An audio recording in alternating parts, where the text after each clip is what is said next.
Valero. Soy docente en la Escuela Nacional Preparatoria perteneciente a la Universidad Nacional Autónoma de México.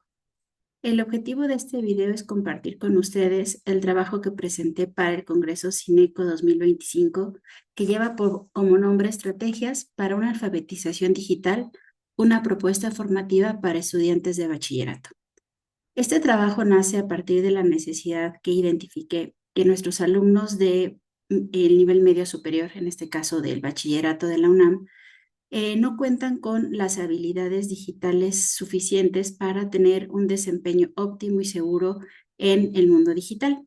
Voy a compartir con ustedes la presentación.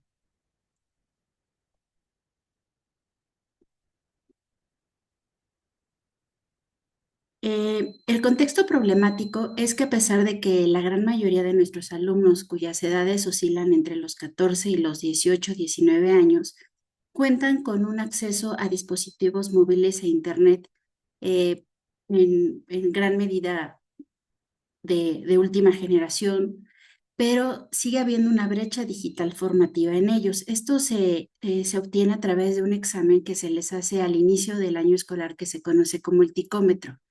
En este ticómetro, la gran mayoría del alumnado sale con puntajes muy bajos en cuanto a mantener su seguridad digital, el buscar fuentes confiables y sobre todo el distinguir entre noticias falsas y tener un comportamiento óptimo en distintas redes sociales, incluso todo lo que se conoce como la netiqueta, y tienen mínimos conocimientos en ciudadanía digital. Como parte de esto, identificamos que los alumnos usan las redes de forma lúdica, es decir, para aspectos ya sea de juego, aspectos de comunicación entre ellos, sociales principalmente, pero no saben proteger su identidad, verificar información ni interactuar con responsabilidad. Esto no solo afecta su aprendizaje, sino que también los expone a diversas acciones que ponen en riesgo, los ponen en riesgo psicosocial o bien los hace posibles víctimas de delitos cibernéticos como lo puede ser el phishing, el robo de identidad e incluso caer en acciones de cyberbullying, muchas veces sin saber las consecuencias que esto puede tener. En la Escuela Nacional Preparatoria, como en muchas otras escuelas a nivel medio superior, se observa que los alumnos usan predominantemente tres aplicaciones, que es TikTok, Instagram y WhatsApp. Sin embargo, su uso es con un bajo nivel de apropiación crítica. Todo esto afecta su desarrollo académico porque se vuelven más que un apoyo en su formación, un distractor y genera dificultades para la autorregulación digital y, como mencioné anteriormente, los pone en diversos riesgos que a su edad debemos de atender con prontitud para evitar consecuencias a largo plazo. El objetivo de esta intervención fue básicamente eh, que los alumnos sepan aprovechar el entorno digital donde ya están presentes, es decir, las redes sociales principalmente. La idea fue guiar ese uso hacia una alfabetización digital crítica, es decir, que aprendan a usar la tecnología de forma ética, segura e inclusiva, y que puedan reconocer los riesgos para enfrentarlos de forma consciente. En estos riesgos abarcamos tanto lo que pueden ser usos disruptivos o incluso, como mencioné anteriormente, acciones que pueden implicar quizá algún delito cibernético. La metodología que seguimos para esta implementación fue a partir de un diseño de 6 semanas en el año escolar, el cual inicia en agosto. Para febrero ya pudimos implementarlo porque ya conocíamos el perfil del grupo, fueron 2 grupos. ¿Qué habilidades digitales tenían? Como les mencioné anteriormente, a partir de los resultados de esta prueba que se les hace al inicio de sus estudios, que se conoce como el ticómetro, y para ello se seleccionaron grupos de cuarto año, es decir, los chicos que van entrando a bachillerato. En la asignatura en la cual implementamos este modelo formativo es una asignatura de recién incorporación al plan de estudios que se conoce como Género y Prevención de las Violencias. Esta asignatura es importante mencionar que justamente nace como un compromiso de la Universidad Nacional Autónoma de México para promover una cultura de respeto, una cultura de disminución de los índices de violencia en materia de género que se dan dentro de las escuelas y sobre todo formar a estudiantes que sean más conscientes de las diversas violencias en las que ellos pueden ser víctimas, pero también en las que ellos pueden ser agentes de cambio. El número de alumnos que participaron en este modelo formativo fueron 54 estudiantes en total, cuyo perfil es etarios de 14 a 16 años. La gran mayoría tienen un uso frecuente de redes sociales y algo que tienen en común es que no tienen una formación previa en materia de alfabetización digital crítica, a pesar de que la gran mayoría de ellos pues formaron parte de esta generación de niños pandemia que cursaron al menos 2 o 3 años de su educación básica, principalmente en concluyendo la primaria e iniciando la secundaria en una modalidad remota de emergencia. Como mencioné anteriormente, la intervención duró 6 semanas y básicamente se basó en distintas estrategias. La primera de ellas fue el aprendizaje basado en proyectos. Se propuso al estudiantado desarrollar proyectos colaborativos en los cuales ellos diseñaron en las redes sociales que eligieran, la más solicitada fue Instagram, campañas sobre violencia digital. Dar a conocer lo que eran distintos temas, como por ejemplo el cyberbullying, el phishing. Eh, Esto lo hicieron a través de pequeños videos donde también explicaban temas como la huella digital y la netiqueta. ¿Por qué se escogió este formato? Porque sabemos que es el formato en el que están más familiarizados los alumnos. En una pequeñas cápsulas de 2, no más de 3 minutos, ellos daban a conocer los conceptos y qué acciones podían hacer para prevenir o bien, en caso de que ya fueran víctimas de alguna de estas situaciones, a dónde podían acudir, o sea, las vías institucionales. También se optó por una mediación docente significativa. Esto quiere decir que los alumnos no trabajaron solos, sino que tuvimos bueno, en este caso yo como docente, una actividad de guía para encaminarlos a un enfoque reflexivo y contextualizado, integrando por un lado el conocimiento digital con los temas sociales y personales relevantes, sobre todo tratando de situarlos en su edad, en sus aspiraciones, en sus gustos, en sus preferencias y tratar de vincularlos con los conceptos teóricos que revisamos en la asignatura. La evaluación de esta asignatura de género y violencias es una asignatura que califica sobre todo las actitudes, lo cual es muy difícil tener un parámetro, pero para ello empleamos una evaluación cualitativa formativa donde se utilizaron como mecanismos de evaluación la observación participativa. Los alumnos llevaron a cabo un diario reflexivo digital en donde cada sesión ellos hacían un análisis sobre cómo impactaban estos temas en su diario, en su vida diaria, perdón, y sobre todo en su vida digital. Y también se realizaron entrevistas semiestructuradas con entre 12 y 13 alumnos al finalizar el proceso para detectar aquellas mejoras que deberíamos de hacer para una futura implementación o bien sugerencias de nuevos temas a partir de las inquietudes del alumnado.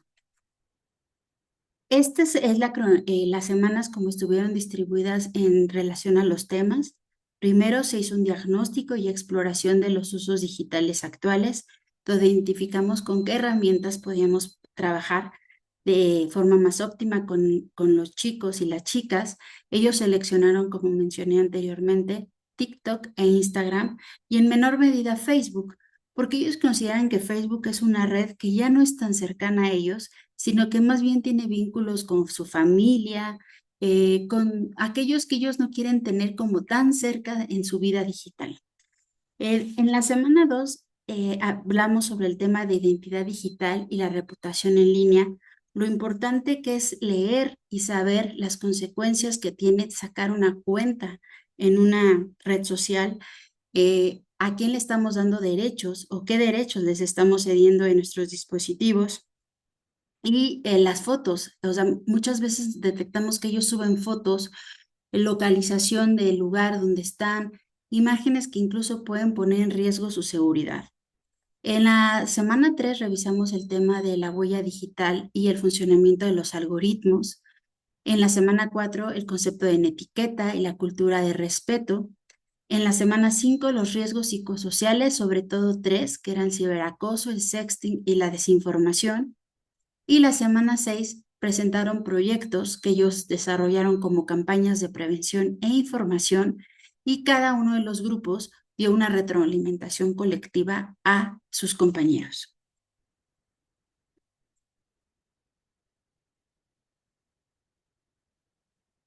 ¿Qué resultados y hallazgos tuvimos en esta implementación? El 85% del alumnado participante manifestó sentirse más preparada para identificar los riesgos digitales, principalmente el acoso, la exposición de sus datos y la manipulación informativa.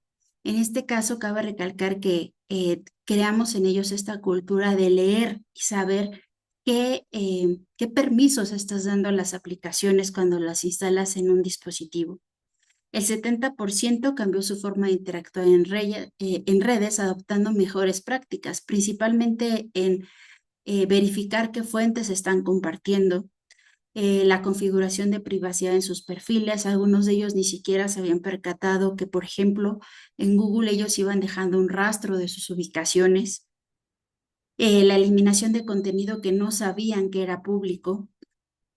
Y el 60% integró herramientas digitales educativas. Aquí logramos el vínculo entre estas herramientas y hacerlo con o encaminados hacia enriquecer su formación académica. Entre las que fueron mejores aceptadas fue el uso de Canva, el uso de los muros colaborativos en Padlet y sobre todo TikTok con fines formativos. Aquí ellos emplearon diversas estrategias para, como mencionaba anteriormente, hacer campañas para difundir conceptos, la semana de la netiqueta, qué herramientas podían utilizar ellos para verificar si un sitio web es confiable o no, entre otros.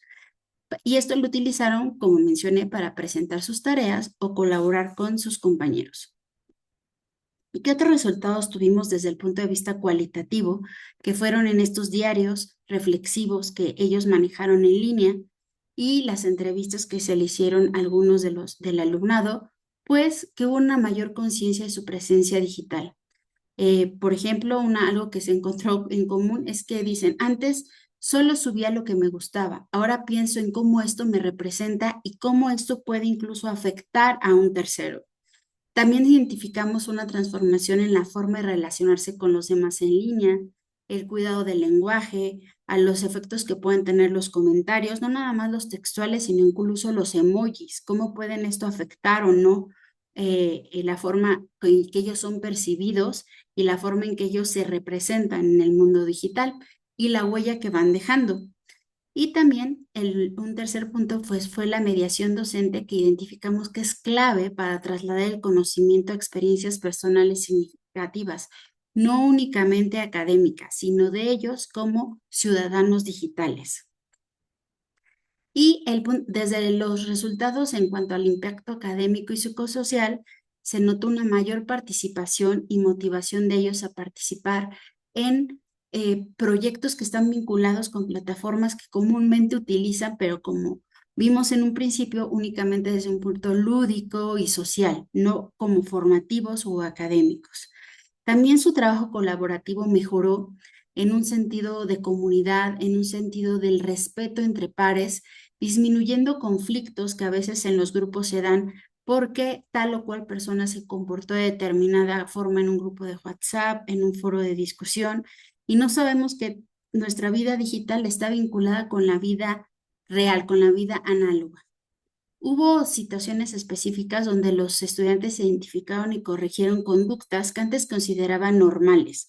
Por ejemplo, incluso las funas, burlarse de comentarios públicos, subir fotos incluso de docentes o de compañeros, o hacer memes de entre ellos o stickers. Entonces se percataron de lo que puede ocurrir con esto y del daño a nivel incluso moral que se le puede hacer a otra persona al utilizar su imagen sin un consentimiento y las consecuencias que puede haber actualmente en cuanto a un delito en el que pueden ellos incurrir a pesar de su edad. Eh, ¿Qué temas tenemos como discusión en esta parte? Lo más importante fue ver que con una mediación docente adecuada, el alumnado puede pasar del uso pasivo al uso crítico de la tecnología. No se trata de prohibir, eso tenemos que tener muy claro. No podemos prohibirle al alumnado que ya no use redes sociales, sino debemos, o las instituciones educativas debemos de tener un compromiso de enseñarlos a navegar en ellas con criterio, empatía y responsabilidad. Como conclusiones, tenemos que la alfabetización digital no se trata de sumar tecnología, sino de transformar las prácticas pedagógicas. Si partimos de lo que nuestros chicos ya conocen y hacemos conexiones con sus intereses, podemos diseñar experiencias realmente significativas. Esto también nos ayuda a reducir riesgos y fortalecer su sentido de ciudadanía digital. Para terminar, me gustaría dejar esta reflexión. Educar en lo digital no es solo enseñar a usar herramientas, sino formar ciudadanos conscientes de su rol en el entorno virtual. En mi país, lamentablemente, todavía no implementamos un programa de formación en ciudadanía digital desde los primeros años eh, en los que los niños y los adolescentes están teniendo contactos con los dispositivos digitales. Y considero que esto debe de hacerse desde los primeros niveles educativos y poco a poco ir aumentando eh, el programa formativo, los requerimientos conforme los niños y los chicos se van adentrando más en el mundo digital. Muchas gracias y fue un gusto compartirles mi experiencia.